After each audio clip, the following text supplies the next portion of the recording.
Hey everyone, I just wanted to do a nice little review of a new hilt that I just got in.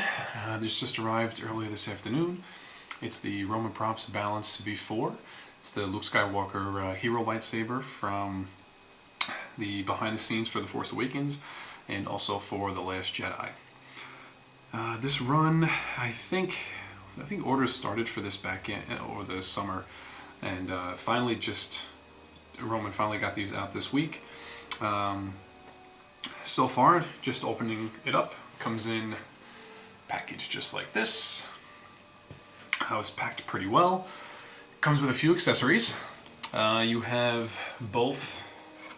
It'll come shipped with the Last Jedi and Force Awakens emitter already on the saber. Also included is the Return of the Jedi little nub.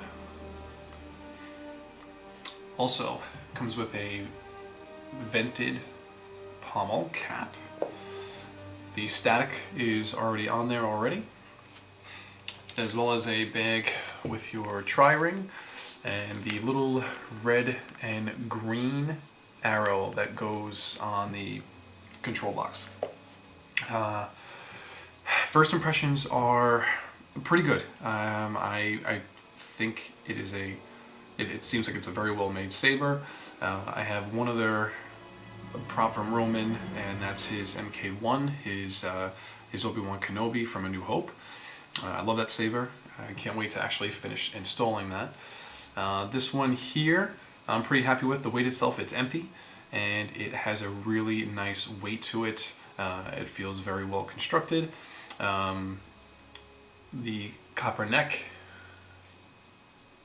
and copper control box look fantastic. I'm happy that this is not... there's no coating on top of this, so this will actually weather naturally.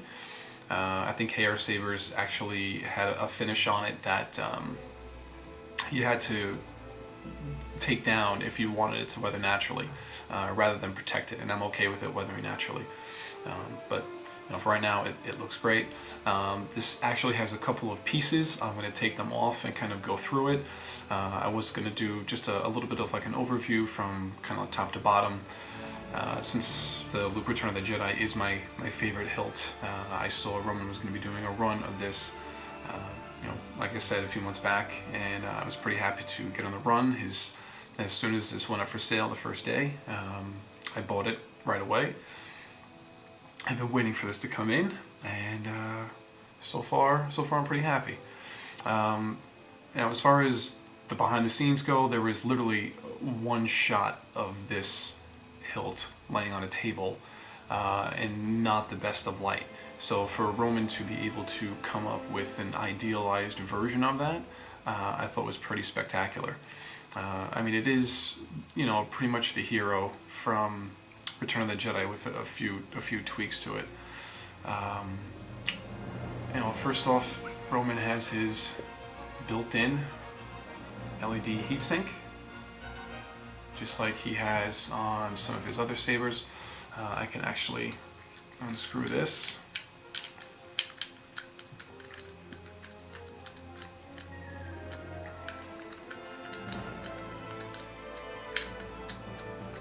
And it is, as you can see, his threaded heatsink that he has, aluminum. It seems like it's aluminum. And that's what's holding this. That's what's holding the emitter down onto the neck, onto the copper neck.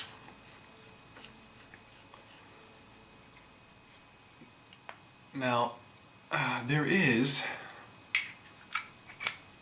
I believe this is for thin-walled 1-inch blades. I'm happy that it's a 1-inch. I think that's pretty fun for a saber like this, but I have to find out about the thin wall. I actually tried putting a Vader's Vault blade in here.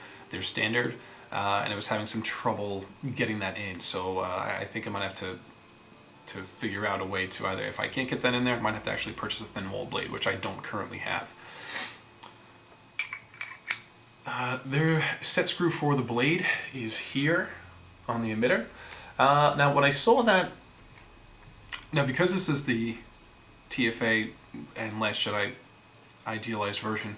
I don't know if that is actually in there. I mean, obviously this is a hilt made for electronics, so there's got to be a retention screw somewhere.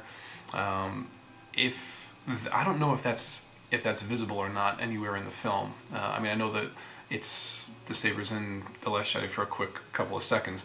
I would have, if anything, I would have liked to have seen that retained up here on this portion of the emitter ring, like it is in the actual Return of the Jedi hilt. I'm not sure if that's changed. I'm sure when the Blu-ray comes out that the hilt will get analyzed to the nth degree in accuracy. But that was something that just stood out to me a little bit. I mean, it's a small retention screw. It's nothing big. It doesn't really stand out too much. But it's just, again, I do love my accuracy when it comes to this hilt, and that was something that I'm just not sure about. Roman, I know, is a stickler for accuracy, so if he put that there, I'm sure he did it for a good reason. Going down the rings. Now, the rings are all even and thicker than normal. I do have a Vader's Vault Hero that I would love to compare with this right now, but Jordan Eugene has it, and he's upgrading it to a Crystal Focus 8 for me. So I'm still holding off on that, so unfortunately I can't do a little side-by-side comparison. Maybe when I get that back I will, or maybe once this is installed I'll put them side-by-side. But I know right now, I can tell you that these rings are a little bit thicker than the Vader's Vault that came out. When Roman was doing this, I'm pretty sure when he was on the RPF forums, it didn't seem like he was interested in doing the uneven rings from the actual Return of the Jedi. He kept saying repeatedly that this was kind of like an idealized version for him for Force Awakens and The Last Jedi, and anything that we weren't sure about, he was kind of just going to default back to the Return of the Jedi hilt itself. So other than coming apart here, it also comes apart at the neck. So copper screws off.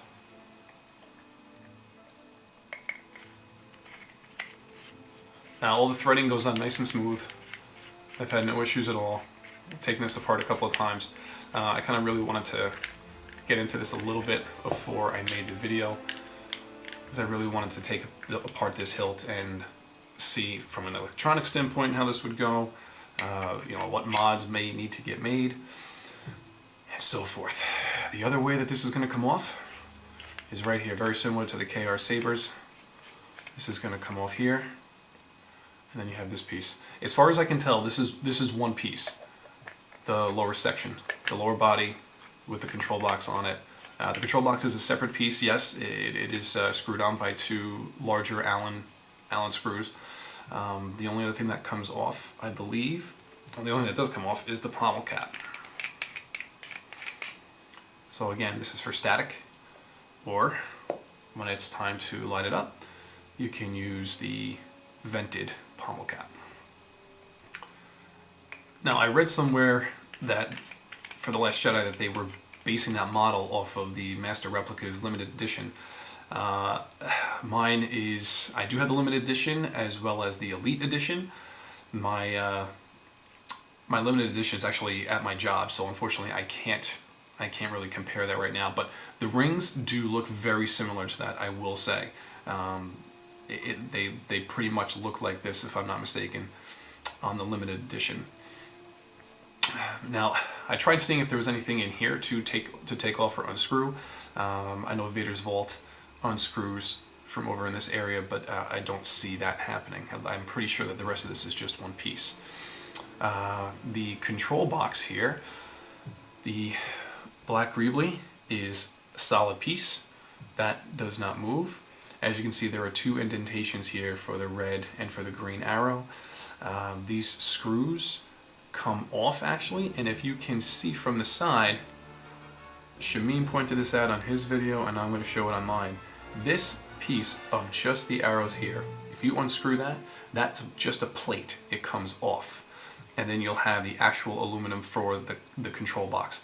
So I plan, when I make this functional, I plan on actually drilling through those spots and putting in red and green LEDs to light up the arrows. I understand that that did not happen in The Last Jedi, but I actually do like that feature quite a bit in this saber, so I am going to continue that trend and probably get 3mm green and red LED arrows to light up eventually. The control box here up top, the card is very tight. This is not going to come off easily, which, I mean, it's a good thing. If I'm spinning it around, I really don't want that to come off, but I mean, this thing is really on there good. Now, this is underneath, and you can see there are two screws. There's a screw here and a screw here. You take that off, the top of the copper, the top plate comes off of the control box, and you can have access to the inside. Now, the only thing I'm not sure of is where we're going to fit switches, because I mean, this thing's pretty flat when it gets on top of the control box here, when it's inside the slits.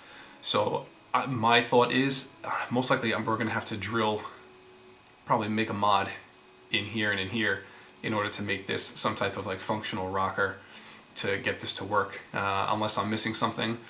I haven't seen, I know Roman said he was trying to develop this very similar to his Inception or Inception Elite. So I have to kind of take a look at that a little bit and see if there's a reason as to why there's just one hole there. But my guess is probably drilling in a hole up and above and below that to make tactile switches in here to make that functional. Moving down the hip towards the pommel, one of the great things that Roman did was he put a little Facebook post out there that the night he saw The Last Jedi, he saw on the hilt that the tri-ring was opposite where it was on The Last Jedi. I'm sorry, where it was on The Force Awakens. So in The Force Awakens promo in that pic, the tri-ring was over here. And so he actually called up the shop and had them drill it so that it's on the opposite side. I think it was the night or 1 or 2 days before they actually had to drill the tri-rings. So that actually worked out very, very well in everyone's favor. Whereas in the Return of the Jedi, the tri-ring actually lays right in line with the control box with the copper card. Which, that's probably the one feature about the Return of the Jedi hilt that I'm not the biggest fan of, is that the tri-ring lies up right here, which to me makes no sense. I actually think it works much better if it's off to the side, because otherwise if that's on your, if that's hanging, that's going to hang right up against the control box is going to keep hitting you, and I don't really think that's going to be a lot of fun, especially if you're cosplaying or anything like that. But you know, overall right now, my first impressions is I do really enjoy this. Everything feels pretty well.